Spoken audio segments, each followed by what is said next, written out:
Liverpool's starting 11 for the Champions League final, as you said, Paul. This is what the team would be if there's a Champions League final tomorrow. Well, there is. Against Real Madrid, here at the Stade de France, which is where we're recording this podcast, by the way. Are we going Alisson in goal? Yes. Yep, I think we're going Alisson in goal. Right, I'll start with you, Theo, the defence. Trent, Robertson, Virgil van Dijk and Joel Matip. Why are you going with Matip?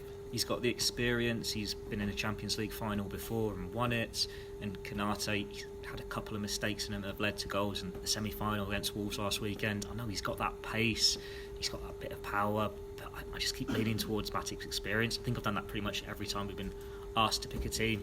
Konate has been the European centre-back, I should say. He did have a couple of good moments in the FA Cup, but when Konate gets the nod in the FA Cup, it would be a big blow to Joel Matip if he then missed out the Champions League as well. PG? Yeah, I'm going with Matip.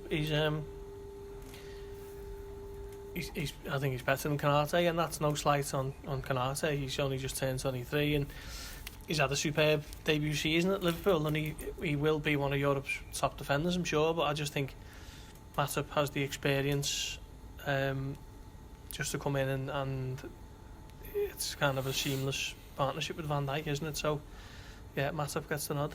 I've ummed over this one, and I was about to say Konate, but I think I'm going to go with Matip, purely on the basis that because you can make the 5 subs, if it goes a little bit awry, I think they can just throw Konate in there, and I think there's every chance something like that could happen. Right, we'll go into the midfield then. Now, it's up to you whether you want to select Fabinho and Thiago. I think we're all going to say Fabinho seems okay. Fabinho seems okay, right? Yeah. So I think Thiago is one where you're overthinking it when we see him walking over, because we know he's had that injury.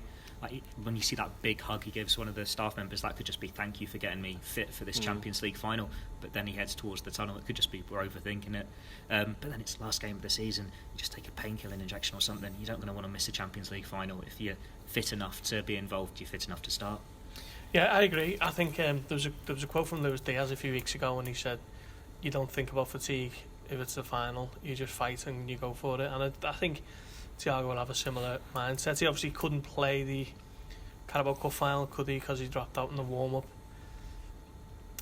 He's not someone. He's a little bit of a Daniel Sturridge for me in terms of if he's not at 100%, he more than likely doesn't be involved. But I think he might make an exception for this one as third Champions League final with a different team. And then you say the 5 subs as well. Yeah, so we're all saying Fabinho and Thiago. So who's the third one? Henderson. I think Henderson is, again, captaincy, the leadership. Well, at the same time, he'd be a good player to bring on for that final 15-20 minutes if they're winning, to see a game out. That's the only concern with playing Fabinho and Henderson, is that you can't sub one for the other. And then Henderson, if you want to start quickly, Kate is maybe better for that. I don't know, actually. I think Henderson would be better for that. I think that's probably the reason why he will play, to set some kind of tempo. If Liverpool want to go at it from the off, I think they'd probably turn to him. Plus, obviously, it would be slightly odd if the club captain doesn't lead the team out in a Champions League final. Although that doesn't necessarily always stand to reason. He's played the most games, hasn't he, of his Liverpool career this season? Yeah, but not always from the start.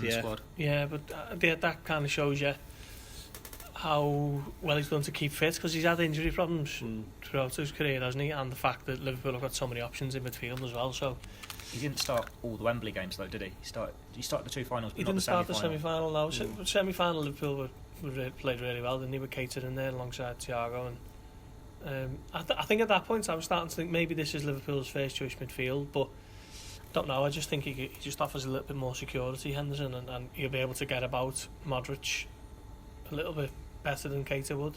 He's got the experience of playing against him in this sort of occasion before as well, but it still feels like it's a toss-up between the two, isn't it? You wouldn't have any qualms with either of them starting. No.